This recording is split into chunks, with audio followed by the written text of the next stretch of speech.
जी। इस वृंदावन में ही मैंने क्यों आया? ये दिव्य भूमि है, पवित्र भूमि है, इसलिए हमने ये स्थान को चुना। और जहाँ भी जाइए राधे राधे जरूर बोलिए, जहाँ भी जाए हाँ, राधे राधे राधे बोलिए। जरूर बोलिए। ये राधा रानी की कृपा है, भगवान कृष्ण के लिए कुछ भी नहीं कर सकते, कुछ भी नहीं कर सकते हैं। माँ को मना लो, ठाकुर जी तो मान ही जाएंगे। बिल्कुल, दौड़े चले। इसीलिए राधा रानी की कृपा दृष्टि जब हो गई तो भगवान कृष्ण तो सबके दाता है। दोस्तों, वृंदावन में मैं लगातार आप सबको महान संतों के दर्शन करा रहा हूँ।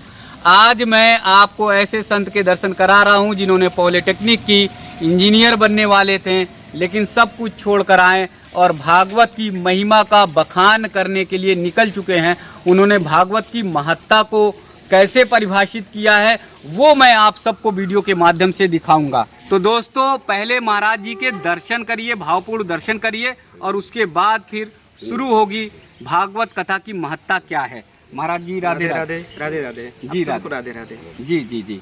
महाराज जी, भागवत जगह जगह पर हो रही है, कथाएं जगह जगह पर हो रही हैं, तो उसकी महत्ता क्या है? हाँ, पहले मैं पहला श्लोक बोल देता हूँ भागवत की।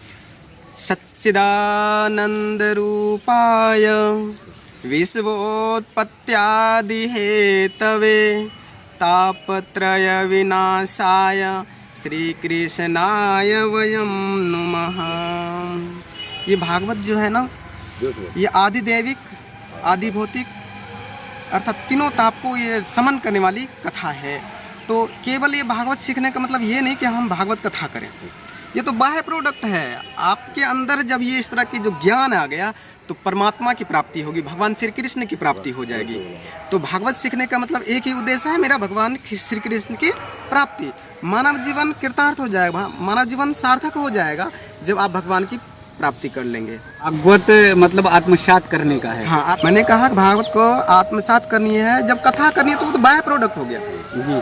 और कथा करनी है तो पैसे लेके नहीं करनी है जी। पैसे लेके आपने की तो आपकी भक्ति चली जाएगी। चलिए, आप कथा कीजिए, पैसे तो मैंने कहा कि वो बाय प्रोडक्ट पैसे आएंगे, लक्ष्मी माता आएगी। महाराज जी, जैसे जगह जगह पर कथाएं होती हैं, लोग सुनते रहते हैं। हाँ, देखिए भागवत का उद्देश्य क्या है, भगवत कथा का उद्देश्य क्या है?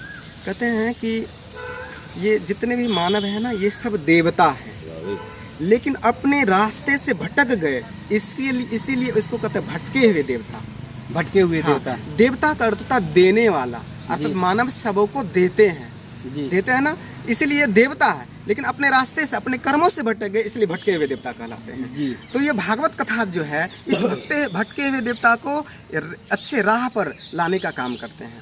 तो अच्छे जो प्रवक्ता है वो किसी पैसे से नहीं जी। वो तो पैसा तो एक बाय प्रोडक्ट है, कथा करेंगे पैसा आएगा जी। लेकिन उन पैसों का आप सदुपयोग करेंगे तो आपके सदुपयोग करेंगे तो भक्ति महारानी प्रसन्न होगी। भक्ति महारानी जिसके अंतःकरण आ गई तो भगवान कृष्ण प्रसन्न हो जाएंगे। भगवान कृष्ण जब प्रसन्न हो जाएंगे तो गोलोक धाम पहुंचेंगे। वहाँ फिर आपको ये जो 83,99,999 योनियाँ हैं, इसमें भटकने की जरूरत नहीं है। करते करते आप अगर कथा कर रहे हैं तो और आपके अंतःकरण शुद्ध हो जाएंगे और उस कथा के माध्यम से विश्व के जितने भी मानव हैं जो भटक गए हैं इस रास्ते से, उनको सही रास्ते पर लाइए। और उनसे अगर आपको आमदनी कुछ हो गई, आपको कुछ लक्ष्मी माता की प्राप्ति हो गई, तो उससे वृद्धाश्रम चलाइए, गौशाला चलाइए, अनाथालय चलाइए, ताकि जो अनाथ बच्चे हैं उनकी भी परवरिश हो सके। ऐसी माताएं हैं जो सड़क के किनारे सोते हैं, उनको खाने के समय नहीं मिल रहा है, नहाने के लिए समय नहीं मिल रहा है। क्यों ऐसा? इसलिए कि उसके पास उनके बेटे हैं, लेकिन इस आधुनिक युग को चलते देखते हुए वो संभल नहीं पा रहे हैं। तो हम संतों का एक कर्तव्य होता है उन वृद्ध माताओं का सेवा करें। कैसे सेवा होगा जी? तो उनके लिए आप व्यवस्था कीजिए, आप जितने सामर्थ्य हैं उस हम सब सामर्थ्य के अनुसार से उसकी सेवा कीजिए। जी जी जी। तो मेरा तो उद्देश्य यही है कि मैं अगर कथा करूं, सीख लूं, तो कथा तो करूंगा मानव कल्याण के लिए, लेकिन उनका जो बाह्य प्रोडक्ट आएगा ये आमदनी, उसका एक ही उद्देश्य है मानव सेवा, वृद्धों की सेवा, गौ सेवा, अनाथों की सेवा।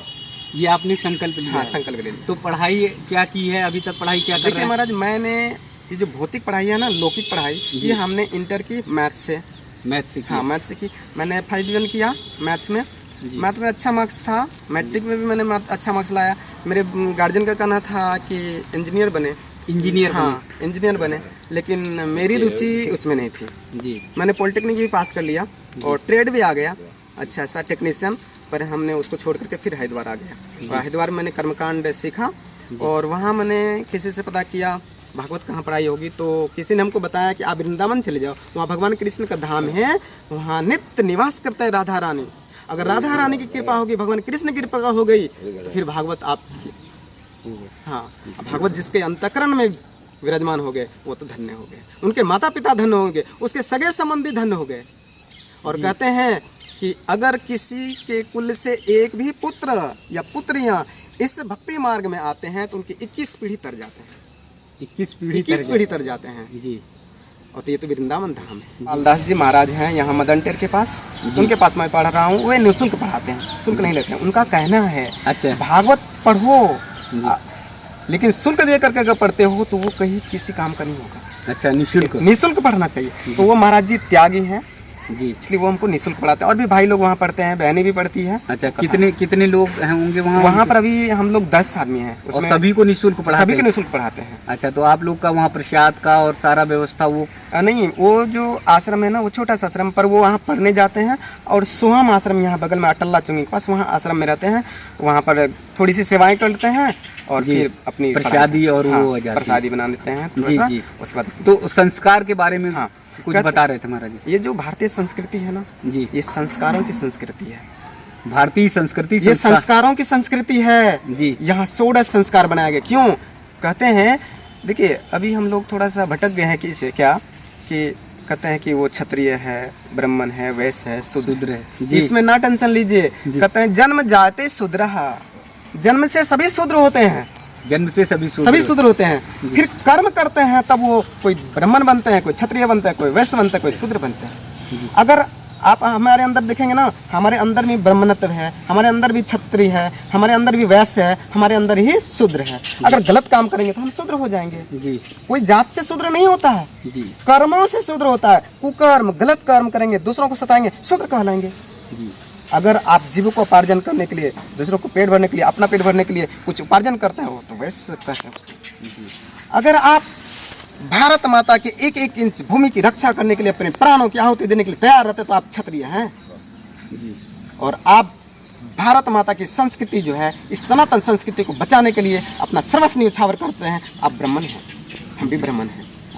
ये वास्तव में ब्राह्मण की परिभाषा और क्षत्रिय की परिभाषा है जी। लेकिन आपको हम लोगों को लोग भटका दिया कि ये क्षत्रिय वैसा है, नीचे दृष्टि से देखने लगे, लेकिन ऐसा नहीं है, ये वास्तव में यही परिभाषा है जी जी। मतलब भारत का जो धर्म है संस्कृति का पोषक है। हाँ, यानी संस्कृति को बनाने वाला है। तो मैंने ये कह रहा था कि संस्कार जो है ना, 16 संस्कार, 16 संस्कार, ये संस्कार मानव को परिष्कृत करने का एक विधि है। हम इसमें बहुत सारा समय लग जाएगा क्योंकि 16 संस्कार है। एक एक संस्कार की अगर व्याख्या करेंगे तो बहुत समय लगेगा। एक संस्कार का अगर करेंगे तो बहुत टाइम लगेगा। तो हमको लोग बताते भाई इतनी संस्कार की महिमा बताते हो तो तुम शादी क्यों नहीं करते हो जी जी। ऐसे भी वो लोग प्रश्न करते हैं। शादी भी एक संस्कार है जी। भारतीय संस्कृति में कहते हैं कि शादी जो है, विवाह जो है, एक पवित्र बंधन है जी। इसमें हर एक मानव को बंध करके रहना चाहिए जी। ऐसे स्वच्छंद वितरण नहीं करना चाहिए जी। विवाह में बंद कराना चाहिए। लेकिन कुछ ऐसे साधु संत को भी ब्रह्मचारी सन्यासी रहना चाहिए ताकि इस मानव को अच्छे राह दिखाते जाए। गृहस्थ जब अपने धर्मों का पालन करते हुए भक्ति करें तब तो ठीक है लेकिन गृहस्थ जब अपने धर्मों का पालन करते हुए पालन करते हुए जी भक्ति करें तो वो सही है। कि आप 10% भी आप भक्ति करते हैं ना तो 10 का आप 100 गुना कर दीजिए जी, 1000 गुना हो जाएगा जी। ये पवित्र भूमि ऐसी है। 10 का 100 गुना 100 गुना होगा जी। 100 गुनी भक्ति यहाँ हो जाएगी जी। इसलिए ये पवित्र भूमि है, ये श्री भगवान की भूमि है, ये राधा रानी की भूमि है। और जहाँ भी जाइए राधे राधे जरूर बोलिए, जहाँ भी जाए राधे राधे जरूर बोलिए। राधा रानी की कृपा है, भगवान कृष्ण के लिए कुछ भी नहीं कर सकते, कुछ भी नहीं कर सकते हैं। जैसे जब मैं छोटा था ना तो मुझे किसी चीज़ की जरूरत होती थी तो मैं अपने पिताश्री को नहीं कहता था। क्यों जी? हम अपनी माँ को बोलता था, माँ अपने पिताश्री को मना लेते थे, वो सब काम बन गई। ठीक उसी प्रकार से इस वृंदावन धाम में राधा रानी की कृपा दृष्टि नहीं हुई तो ठाकुर जी की नहीं होने वाली। तो पहले माँ को मना लो। बिल्कुल माँ को मना लो, ठाकुर जी तो मान ही जाएंगे। बिल्कुल दौड़े चले। इसीलिए राधा रानी की कृपा दृष्टि जब हो गई तो भगवान कृष्ण तो सबके दाता है, वो परमात्मा है, वो सब कुछ दे देंगे, सब कुछ दे बस कृपा दृष्टि राधा रानी की होनी जी। चाहिए। इसलिए यहाँ ज्यादा समझ देखिएगा कि राधे कृष्णा कृष्णा नहीं बोलेंगे, बोलेंगे राधे राधे, राधे राधे। माता जी, की कृपा हो जाए। जी, माँ की कृपा के लिए हाँ, ही आते हैं। माँ की कृपा। ज्यादा मैं देख रहा हूँ परिक्रमा मार्ग पे कहीं पर भी हर जगह राधे राधे की राधे राधे कहते हैं कि पिता धर्म है, पिता स्वर्ग है, पिता ही सर्वोत्कृष्ट तपस्या है। पिता के प्रसन्न हो जाने पर संपूर्ण देवी देवता प्रसन्न हो जाते हैं, ये पिता की महिमा है। लेकिन कहते हैं माता सर्व तीर्थमयी है, माता के ऋण से आज तक कोई भी उऋण नहीं हो सका है। जी तो इसीलिए माँ की कृपा दृष्टि हो गई तो सब कुछ है। जी जी ये बंधुओं, माँ की महिमा क्या है, मैं थोड़ी सी कड़वी शब्द बोलूँगा, आप लोग क्षमा कीजिएगा, क्योंकि मेरी माँ के प्रति जो कर्तव्य था, मेरे जो भाव है, ये भाव इस तरह की शब्द का इस्तेमाल करवा रहा है, इसलिए आप क्षमा कीजिएगा। राधे राधे। कहते हैं धूप लगने पर बहता है जो पानी उसे पसीना कहते हैं, और जो अपने माता पिता को अलग कर दे उसे ही कमीना कहते हैं। जी ये बंधुओं क्यों, जी ये शरीर किसका है, ये तो माता पिता का है। जी अरे माता पिता को अलग कर दे हो तो ये उसका शरीर है, गर्दन काट के अलग कर लो, जी ये है माँ की महिमा। अरे माँ ही ना होती तो तुम इस संसार में आते क्या, हम आते क्या, जी और ये मैक में बोल पाते क्या, नहीं बोल पाते। जी। ये माँ की महिमा है। तो माँ को पिता को तो छोड़कर चले आए आप। हाँ ये तो सच है। हाँ। अब मैं आपको बता रहा हूँ, अब मैं आपको इसके खंडन कर रहा हूँ। जी मैं क्या किया हूँ, जी मैं एक छोटे से परिवार को छोड़ करके एक बड़े परिवार में आया हूँ। छोटे से परिवार को छोड़कर एक बड़े परिवार में, ये विश्वरूपी जो परिवार है, इस परिवार में आया हूँ। मान लीजिए मैं जॉब करता तो एक माता पिता की सेवा होती। जी अब मैं भगवान की कृपा से भागवत सीख लिया, भागवत कथा करूँगा।